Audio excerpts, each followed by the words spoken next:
Witajcie moi widzowie i przyjaciele. Dzisiaj chciałbym podzielić się z wami wydarzeniami ostatnich dni związanymi z całkowitą zmianą aranżacji w moim 375-litrowym zbiorniku. Aranżacja Bóg wie co zmieniła się na a co to? No oprócz tego opowiem o wszystkim, co mi się przytrafiło przed i w trakcie update'u. Zapraszam do oglądania filmu, którego współreżyserem jest znany na całym świecie polski twórca George Łukasz.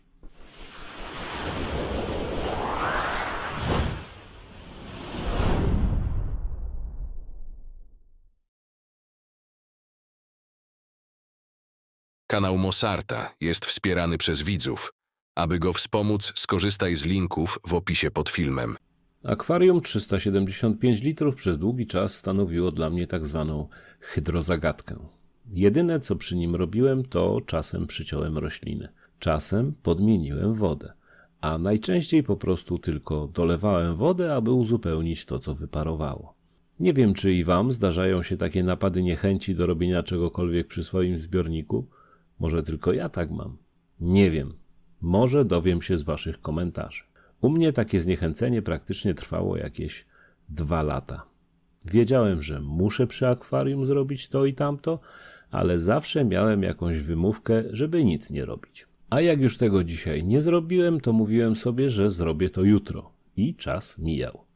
Tydzień za tygodniem, miesiąc za miesiącem. Bo w akwarium nic strasznego się nie działo.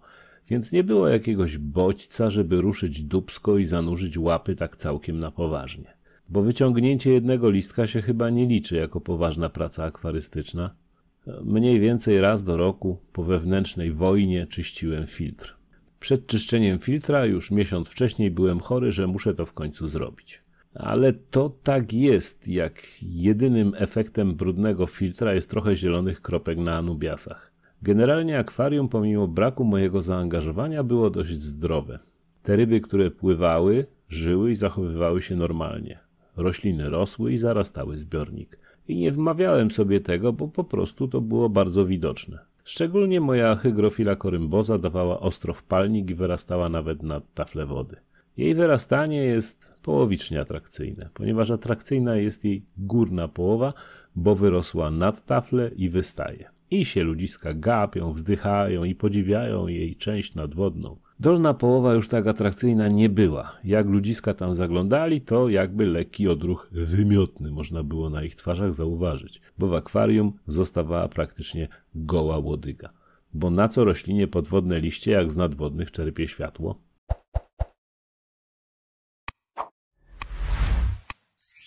W akwarium miałem też sporo anubiasów. Ale ile tego było, nie wiedziałem, bo hygrofila je przerastała, zasłaniała i powodowała niemożność ocenienia ich ilości. A szkoda, bo byłbym dumny. Ale o tym w dalszej części filmu, jak tylko Luke rozpiży Gwiazdę Śmierci. George Łukasz się jakoś na to upiera i nie mogę go od tego odwieść. Nie wiem jak u was z tym jest, ale moje rośliny mają swoją własną historię. Oczywiście te, które posiadam, to już w większości potomkowie i potomkinie Patiomkina, czyli dzieci tych roślin, które kiedyś do mnie dotarły. Ale historia przechodzi z pokolenia na pokolenie. Nie wierzycie? O ile mnie pamięć nie myli, moje hygrofile pochodzą z Charłupii Wielkiej, gdzie swego czasu ktoś zrezygnował ze wszystkiego, co miał w zbiorniku. A że ja wtedy często tamtędy jeździłem, to taka wyprawa nie była dla mnie problemem. Moje zwartki, czyli Cryptocorynę pontederifolia, jak mniemam, pochodzą z Błaszek, gdzie osobiście dostałem je do łapy od człowieka, którego zbiornik po prostu zarastały. Zbiornik z karasiami praktycznie bez oświetlenia. Syf, brak światła, nieprzesadzane od lat, miały się jak pączek w maśle. U mnie mają trochę za dużo światła i pewne braki w nawożeniu, ale żyją i zapewne je jeszcze dopasy, aby się ładnie rozwijały. Kolejne kryptokoryny, których nazw już nie pamiętam, kupiłem od kolegi ze Zgierza i pamiętam, że odbierałem je na dworcu Łódź Kaliska. Anubiasy? Kilka anubiasów miałem od wieków, nie wiem skąd, ale cała reszta pochodzi od kolegi z Bałut, który za grosze je sprzedawał, bo były małe i zaglonione. Pamiętam, że długo walczyłem, aby nie padły i z glonów najpierw je ręcznie czyściłem, a potem zatrudniłem do tego ryby i krewetki. I te same anubiasy barterii rosną nadal u mnie. Jak wiadomo, to roślina, która rośnie wolno, więc kilka lat to nie jest metrowy wzrost, a co najwyżej kilkanaście centymetrów, jak dobrze pójdzie. Tak więc rośliny mają u mnie długie życie i staram się, aby ich bez sensu nie marnować. I takie było moje akwarium 375 litrów. Po zlikwidowaniu w wyniku przecieku mojej 240 większość roślin poszła do 375, a czego nie dało się zmieścić, poszło do ludzi. W 375 rosły gorzej, bo przesiadły się w kiepskie podłoże i pod światło LED. Pod świetlówkami było fajnie, pod LEDami znacznie gorzej. Ale to w sumie mnie jakoś bardzo nie martwiło, bo doszedłem do wniosku, że to kwestia przystosowania się.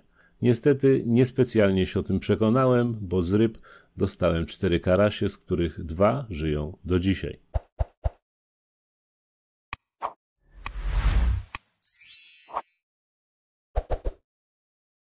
Karaś piękny jest i oko przykuwa, ale co do roślin jest wyjątkowo wybredny i nie rusza tylko tych o w miarę twardych liściach. Wszelkiego rodzaju miękiszony nie mają przy nim odrobiny szans. A wszelkie drobne rośliny, jak zobaczą karasia, to pakują walizki i starają się zwiać na Węgry. Taki jest powód tego, że w 375 pozostało mi ilościowo sporo roślin, ale tylko 3 gatunków. Z akwarysty roślinnego stałem się akwarystą rybnym. W każdym razie przez kilka lat rządziła mną niechęć do jakichkolwiek bardziej skomplikowanych prac akwarystycznych. Wiązało się to generalnie z moim stanem zdrowia. Kręgosłup już nie ten i starałem się go nie nadwyrężać pracą przy zbiorniku. A może po prostu sobie to wmawiałem? Możliwe. Generalnie popadłem w jakieś akwarystyczne odrętwienie. Pokazywałem na YouTube mój zbiornik. Mówiłem, że nie ma co oglądać, bo nic się nie dzieje. No nie działo się, bo mi się nie chciało, aby coś się zmieniło. Było mi ciepło i wygodnie, i miło, i w ogóle super, byle tylko łap nie zmoczyć. Aż tu nagle, zupełnie niespodziewanie, naszła mnie myśl, aby do akwarium wsadzić jakieś drewno. Najpierw pomyślałem o desce z trumny dziadka, ale później to przemyślałem i doszedłem do wniosku, że to byłoby za bardzo creepy. Zresztą dziadek mógłby się na to nie zgodzić, bo za życia nie lubił przeciągów. Więc odpuszczając sobie ten pomysł, zwróciłem uwagę na lasek, który znajduje się koło mojego miejsca zamieszkania. Jakieś 100 metrów w linii krzywej. Wystarczy tylko przekroczyć tory tramwajowe i przejść przez 6 pasm jezdni, po 3 w obie strony i już się jest na miejscu. Tak naprawdę to nie jest to las, a jedynie kawałek parku dworskiego, który w tym miejscu pozostawał od czasów mojego dzieciństwa. Nie wiem, do kogo on obecnie należy, ale jest ogólnodostępny i nikt tam nie sprząta. Więc można liczyć zawsze na wiele przewróconych drzew, powyrywanych krzaczorów i innych kawałków drewna niewiadomego pochodzenia. Można się też natknąć na grupę wyznawców taniego alkoholu. Też lubią płyny, ale to nie są akwaryści. W każdym razie pomysł zakiełkował i wystarczyło tylko kilka krótkich miesięcy, aby został zrealizowany. Kilka miesięcy, bo to raz za zimno, raz za mokro, raz nie sprzyja położenie planet, a raz mi się nie chce i co mi zrobisz? Aż w końcu nadszedł ten dzień. Optymalna pogoda, 15 stopni Celsjusza, słonecznie, widoczność 2 km, ciśnienie w normie, wiatr 1,86 mili na godzinę, czyli w sumie 1,62 węzła, co z kolei daje 3 km na godzinę i całą jedynkę w skali Beauforta. Podsumowując, powiew. Zerknąłem jeszcze do góry, ale podstawa chmur była na 200 metrach, czyli spoko, można startować. Byłem zatankowany, bo rano spożyłem kubek czarnej kawy bez cukru, na rozruch. Tuż przed wyjściem naszły mnie jednak wątpliwości. Czy odpowiednio się wypróżniłem i czy nie będzie z tym kłopotów?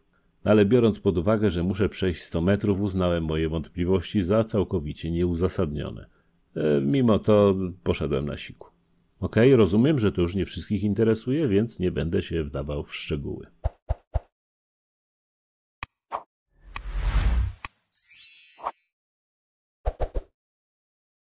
Z dobroczynności lasku, bo tak na te kilkadziesiąt drzew mówiliśmy, jak byliśmy dzieciakami, już kiedyś skorzystałem.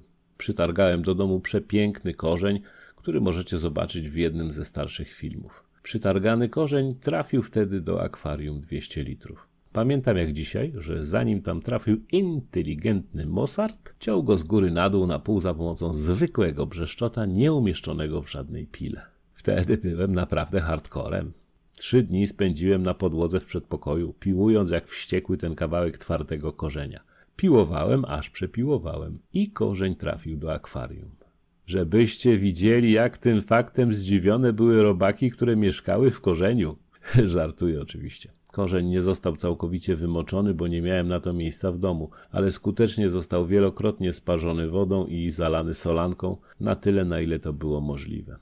W każdym razie wyglądał super i warto się było przy nim tak poświęcać.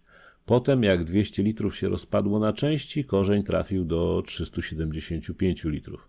A jak musiałem tam posadzić rośliny spadniętej 240, został sprzedany jakiemuś akwaryście. Więc w końcu zebrałem siły i ponownie udałem się do lasku w celu szabru drzewnego. Byłem tam może z 10 minut, ale to wystarczyło. Wychodziłem stamtąd jak jakiś zwycięzca z pucharami w dłoniach. Niosłem 2 potężne gałęzie i kilka mniejszych korzeni, które wziąłem, mając na myśli już kolejne akwarium, którego nie mam. No ale to są tak zwane myśli motywacyjne, o których dowiecie się uczęszczając na warsztaty motywacyjne Mosarta w każdy czwartek o 18:00. Byłem tak zmotywowany, że mało mnie tramwaj nie przejechał, ale w ostatniej chwili uskoczyłem, przewracając emeryta na elektrycznej hulajnodze. Co ciekawe, jak się mieszka poza miastem, czy też ma się odpowiedni pojazd, można sobie pojechać do lasu, nazbierać co się chce i pomimo gonitwy z leśniczym wrócić do domu bez zbędnych pytań. Jak się mieszka w blokowisku i nie jest się dozorcą, to noszenie konarów w rękach zawsze zaskakuje i zadziwia przechodniów.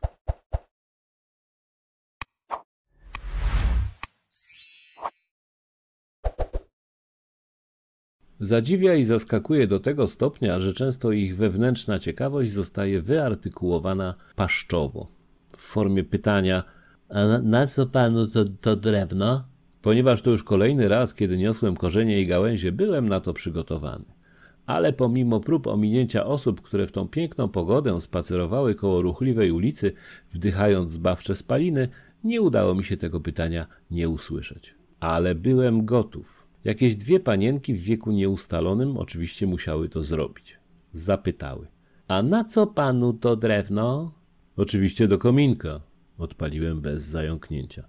Mówię wam, warto czasami zostawić kogoś w oszołomieniu. Już myślałem, że uda mi się dotrzeć do domu bezpiecznie, ale kiedy skręcałem w kierunku mojego bloku, napatoczyłem się na mojego sąsiada, kolegę. A co ty, Andrzej, będziesz z tym drewnem robił? Zapytał. Rzeźbił, odpaliłem.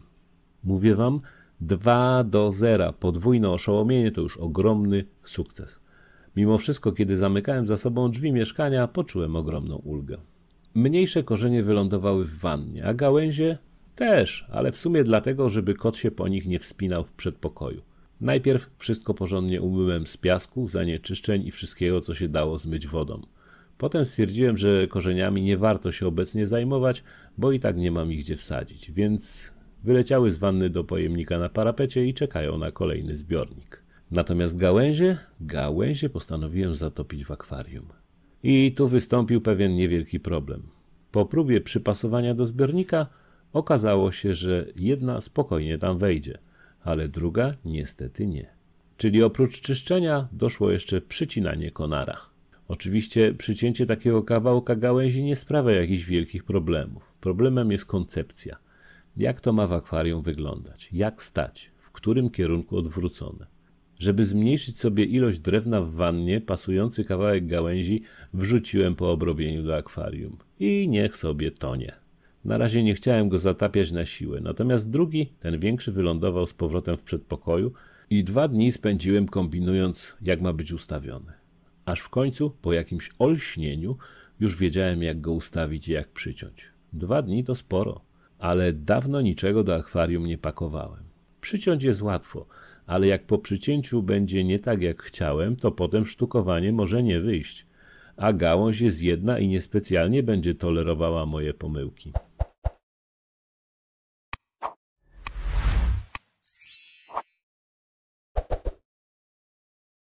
No to teraz czas, abyście dowiedzieli się o nagłych błyskach olśnienia i myślach, które zawaliły moją głowę w sposób nagły i niekontrolowany. Konary zaatakowały jako pierwsze. Gałąź, którą wsadziłem do zbiornika, była pierwszą realizacją planu. Nie wiedziałem, czy to dobry pomysł, żeby od niej zaczynać, ale Nie był to też pomysł najgorszy. W końcu patyk może sobie w wodzie pływać i niczemu specjalnie nie przeszkadza.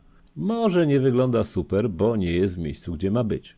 Ale to tylko ja go widzę, więc nie ma się czym przejmować. Problem w tym, że jednocześnie z dodaniem gałęzi naszły mnie kolejne myśli o tym, co powinienem zrobić. Po pierwsze, wyciągnąć wszystkie rośliny, przemyć w bieżącej wodzie, oczyścić i usunąć uszkodzone liście. Jednocześnie walnęła mnie myśl o zwiększeniu obsady, bo wszelkie niedobory pierwiastków, które u mnie występują, są powodem tego, że w akwarium nie ma kto srać. Ryby popatrzyły na mnie, ale ja im wyraźnie powiedziałem: na mnie nie liczcie. 10 zbrojników, 2 karasie i 1 kirys weteran nie nawiozą 375 litrów wody. No nie ma bata. Jednocześnie naszła mnie kolejna myśl, że choć roślin mam ilościowo dużo, to gatunkowo jest tu strasznie mizernie. A ponieważ moje akwaria zawsze posiadały spory wybór roślin, postanowiłem choć odrobinę rozszerzyć ich różnorodność.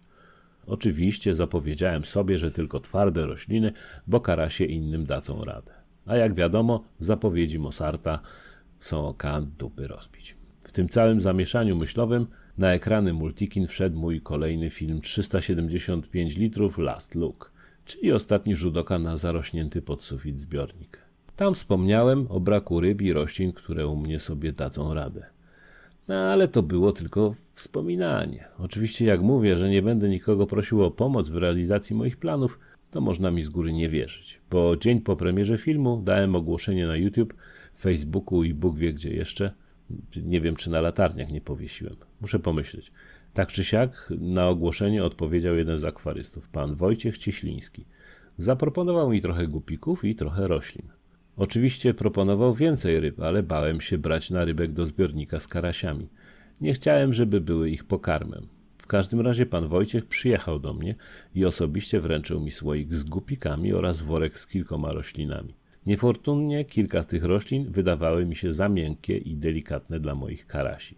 Ale czemu nie spróbować? A nuż się uda i na tyle wyrosną, że karasie będą mogły im naskoczyć.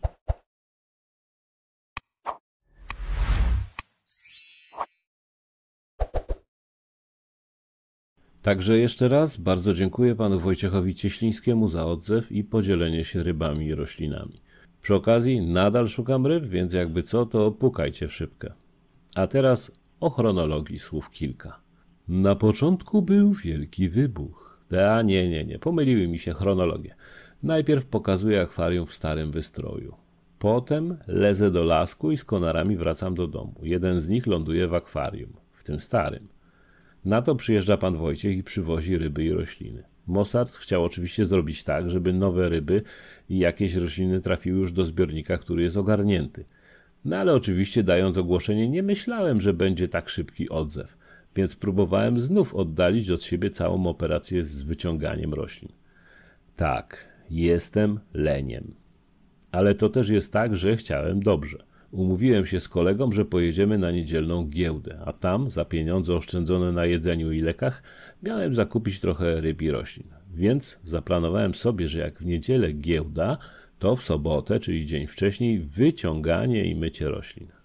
Ale jak mi w piątek kolega zakomunikował, że z tej niedzieli to nici, to Mossart stwierdził, że w takim razie nie ma co w sobotę szaleć. Jeszcze tydzień jakoś się wytrzyma. Leń Maximus. Ale że już dostałem akwarystycznego kopa na zmiany, to pojawił się korzeń. Nowe gupiki trafiły do starego wystroju, a rośliny zostały posadzone na zasadzie tu się nic już nie zmieści, ale ja tego nie wepchnę? Zawsze się mówi, że gupiki to są wyjątkowo towarzyskie ryby, że jak się je wpuści, to stres z tym związany jest krótki i w sumie za chwilę gupiki krążą już po całym zbiorniku. Gupiki od pana Wojciecha chyba są ze strachliwego miotu, bo przez 2 dni ich w ogóle nie widziałem, a potem tylko przez chwilę przy powierzchni w liściach hygrofilii. W zasadzie jakby ich w akwarium nie było. Posadzone nowe rośliny, czyli lotos Tajwan, żabienica amazońska i hygrofila wąskolistna, trafiły w miejsca, gdzie było trochę wolnego żwiru. Oczywiście nie były to absolutnie miejsca końcowego spoczynku. To wszystko zmusiło mnie niejako do tego, żeby ruszyć tłustą dupę i wyciągnąć rośliny z wody. Ale stało się tak już kilka dni po wpuszczeniu gupików. Wiem, że głupio to wyszło, bo najpierw miały stres związany z wpuszczeniem do nowego zbiornika, a teraz będą miały stres związany ze zmianami w otoczeniu.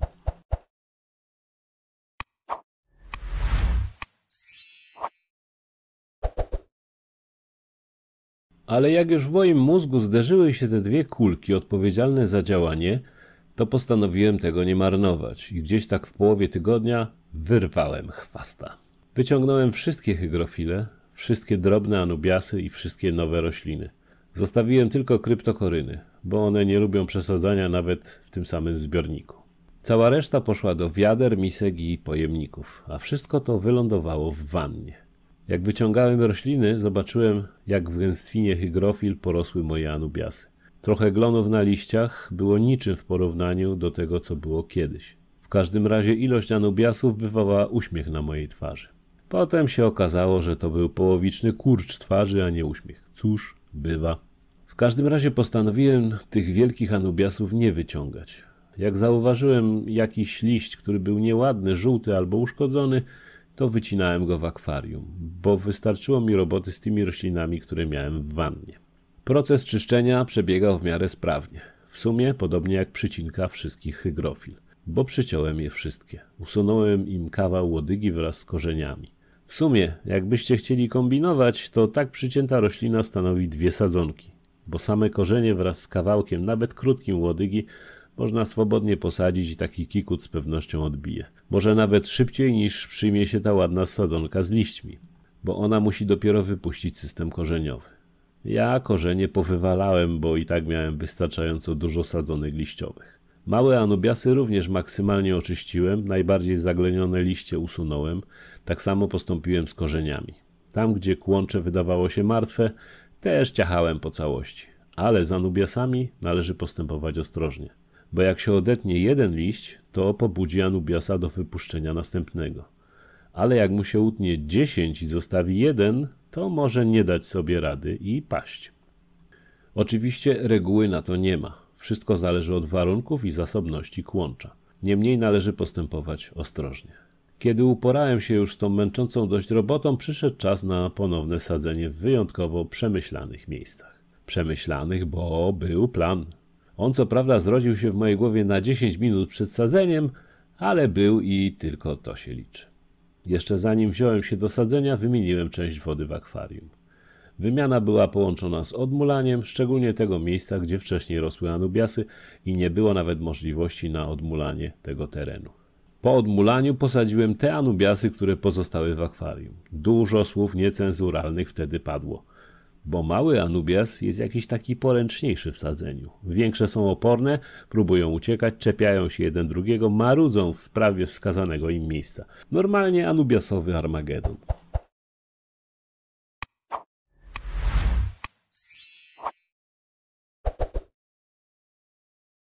W końcu udało mi się je jakoś przymocować do dna w prawej stronie akwarium.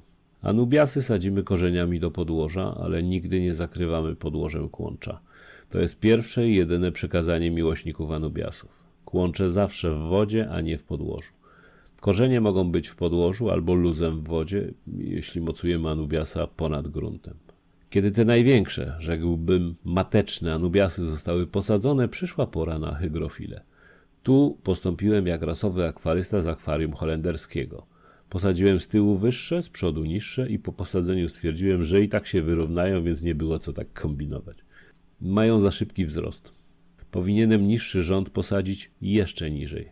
Ale mi się odechciało, bo w perspektywie miałem jeszcze sadzenie innych roślin i małych anubiasów. Przytargałem z łazienki wiadro z małymi anubiasami. W wersji końcowej te anubiasy mają być przyklejone do gałęzi, którą utopię jak marzannę.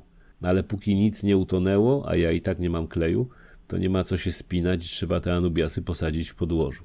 Jak pomyślałem, tak zrobiłem. Ale jak zwykle połowicznie. Bo po posadzeniu kilku z nich odechciało mi się i całą resztę po prostu powsadzałem między większe anubiasy. Jest to metoda na wtykanie. Małe anubiasy splączą się z większymi i póki żadna ryba ich stamtąd nie wyrwie, stworzą tak zwaną gęstwinę. Myślałem, że będzie z tym problem, bo moje zbrojniki w porze karmienia zachowują się jak szarańcza i suną do żarcia nie patrząc na nic. ale okazało się po 2 dniach, że moje posadzenie było na tyle stabilne, że tylko jednego małego anubiasa musiałem ponownie posadzić, bo jakaś ryba go wyrwała. I jakoś tak się stało, że nastała niedziela. Kolega, który tydzień wcześniej nie mógł, teraz mógł i wybraliśmy się na giełdę na starcie. Nie było mnie tam już kilka lat. W sumie wiele się nie pozmieniało, choć trudno też to ocenić, bo wylądowaliśmy tam o godzinie 11, czyli przed końcem giełdy.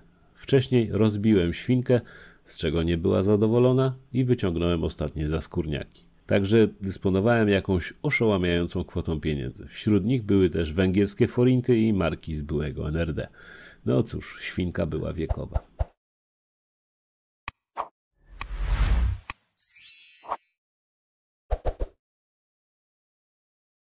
Ogólnie rzecz biorąc, teraz kończy się śmieszkowanie. Giełda popsuła mi humor na kilka tygodni. Po pierwsze, nie było mojego znajomego z łódzkiego Stowarzyszenia Akwarystów i Terrorystów, od którego zawsze brałem rośliny, więc musiałem się rozglądać po stoiskach zawalonych roślinami w doniczkach. Ciężko było znaleźć kogoś, kto miał rośliny z akwariów. Już od pierwszego stanowiska czułem, że nie będzie łatwo. Na propozycję roślin twardych i wytrzymałych miły pan wskazał mi doniczki z tatarakiem. Acorus gramineus, Thea. Oczywiście, co racja to racja, twardy jest. Gorzej z jego uprawą. On się tak nadaje pod wodę jak nurek bez akwalungu. Parę minut wytrzyma, ale tylko parę. Sprzedawcy nie wiedzą, że jakąś skromną wiedzę posiadam na temat roślin. Dlatego biorą mnie za Janusza akwarystyki i próbują sprzedać mi coś, co się nie sprzedaje, ale ładnie wygląda. Ominąłem tatarak. Na następnym stoisku, na którym było sporo anubiasów i zwartek, już nie mówiłem o twardości roślin, tylko bezczelnie zakupiłem 2 kawałki zwykłej moczarki. Jest zielona, jest twarda i powinna się utrzymać. Oczywiście ryby i rośliny kupowałem na przemian, ale zakończę temat z roślinami. Na samym końcu mojej podróży trafiłem na człowieka, który roślin miał już mało, ale to były rośliny z akwariów. Na 100% nie z żadnej hodowli. Takie rzeczy się widzi i czuje. Gość wyraźnie kończył już swoje urzędowanie na giełdzie, bo roślin miał już mało. Nie miał w co ich zapakować i ponadto był wyraźnie czymś zamroczony. A jego ogólna radość kontrastowała z ogólnym nastrojem innych sprzedawców. Także małe przekomarzanka, obniżka cen i gratisy wchodziły w rachubę. Już przestałem patrzeć na twardość roślin. Stwierdziłem, że trzeba kupić byle co i spróbować, a nóż karasie mi tego nie wykończą. Drogą wymiany za banknoty i monety z Narodowego Banku Polskiego nabyłem u radosnego pana, co następuje. Hydrokotyl leukocefala, czyli wąkrotę, w jednym kawałku, bo stwierdziłem, że puszczę ją po powierzchni i może sobie będzie rosła. 2 rośliny, które mogą mi nieco poprzerastać akwarium, ale trudno, czyli kryptokorynę aponogetifolia i walisneria. Niestety nierozpoznana. Jak urosną u mnie nowe liście, to będę wiedział, jaka to odmiana.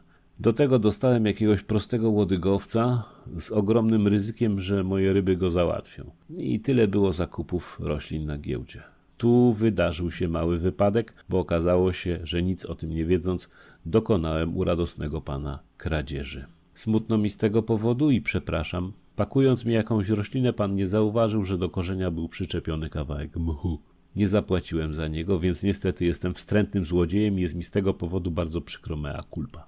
Mech wsadziłem do osobnego pojemnika, bo nie mam go na razie do czego przyczepić, a luzem go nie puszczę, bo to tylko jedna gałązka.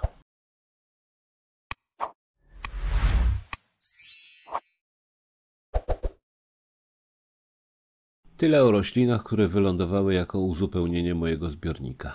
Posadziłem je tam, gdzie wydawało mi się, że będą ładnie wyglądać, ale w praniu wyjdzie, czy miałem rację, czy też będę musiał je przesadzać w zupełnie inne miejsca. A teraz co do ryb zakupionych na giełdzie. Jestem bardzo, ale to bardzo zawiedziony. Razem kupiłem 15 kirysów, 3 najpopularniejszych odmian, 10 mieczyków i 5 żałobniczek. Przy zakupie mieczyków zagadałem się z kumplem i nie zauważyłem, że w akwarium, z którego czerpał sprzedawca, pływały trupy mieczyków. Kiedy to zauważyłem, było już teoretycznie za późno. Mogłem odmówić zakupu, ale stwierdziłem w duchu, że robię dobry uczynek i ratuję te biedactwa z rąk oprawcy. Kirysy kupiłem w 2 różnych miejscach, a żałobniczki jako ostatnie, które jeszcze zostały innemu panu sprzedawcy. Nie wiem, zrobiłem wszystko jak powinienem. Dzień był ciepły, ryby były spakowane w foliowe worki i wsadzone do dużego zamykanego wiadra, więc podróż raczej miały komfortową pod względem temperatury. W domu wszystkie worki po otwarciu poszły do akwarium na kwarantannę i wyrównanie temperatury. Oczywiście mogę sobie zarzucić, że kwarantanny nie odbywały w osobnym zbiorniku, bo go nie mam. Oczywiście mogłem je dłużej przyzwyczajać do swojej wody i trzymać w tych worach. Oczywiście. Niemniej mam wrażenie, że moja wina jest tu niewielka. Po 2 dniach z 10 mieczyków zostały 2 i to nie znaczy, że to już koniec Armagedonu. Z 5 żałobniczek widzę tylko 3. Z 15 kirysów, no tu nie da się nic stwierdzić. Na pewno jeden padł. A czy reszta żyje? U mnie jest dość gęsto w tej chwili. One się nie pojawiają wszystkie naraz, więc ciężko je policzyć. Życzę im jak najlepiej, ale nie jestem w stanie ich porachować. Z mieczykami popełniłem błąd. Byłem po prostu za miękki. Nie chodzi o zmarnowanie kasy, tylko o jakość ryb zakupionych na giełdzie. Kirysy i żałobniczki wydawały się być w dobrej kondycji, a też powstały straty. Cóż, jednak ryby z cudzego akwarium lub zakupione bezpośrednio z hodowli są znacznie lepsze, zdrowsze i wytrzymalsze niż to, co się sprzedaje na giełdzie. To przykre. A gupiki, które dostałem od pana Wojciecha, żyją wszystkie i nawet w momencie cięcia roślin doszło do rozmnożenia. Także 3 młode gupiki sobie pływają i mam nadzieję, że powiększą niedługo to małe statko. Możecie teraz zobaczyć, jak obecnie wygląda moje akwarium. To jeszcze nie do końca to, czego oczekiwałem. Ale nie od razu sosnowiec zbudowano. Część anubiasów ma jeszcze pozostałości po starych glonach, ale nie będę liści obcinał. Warunki najwyraźniej się poprawiły, więc może cały glon zejdzie do końca. Ewentualnie odetnę stare liście, jak porządnie rozwiną się nowe, bez glonów.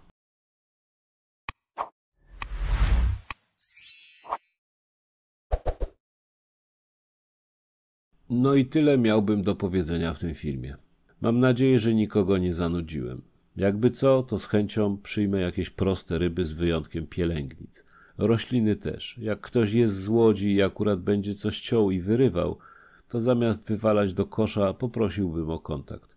Oczywiście chodzi mi o ryby i rośliny, których ktoś chce się pozbyć, a nie sprzedać. Na razie o akwarium 375 litrów to tyle. Coś się ruszyło, coś się zmieniło. Jak było, możecie zobaczyć w starszych filmach. Jak jest, widzieliście dzisiaj. A jak będzie? O tym przekonamy się i wy i ja za kilka tygodni, kiedy powstanie kolejny update filmowy. Pokażę wtedy, jak wygląda zbiornik i co się nowego wydarzyło. Na koniec zapraszam wszystkich do dawania łapki w jedynym słusznym kierunku, subskrypcji, jeśli jesteś tu pierwszy raz, i wduszenia dzwoneczka, aby dostawać powiadomienia o wszystkich nowych filmach. Jeśli chcecie mnie wesprzeć finansowo, to zapraszam do kliknięcia w klawisz wesprzyj lub podziękuj. Grosz do grosza i będzie bułka z masłem.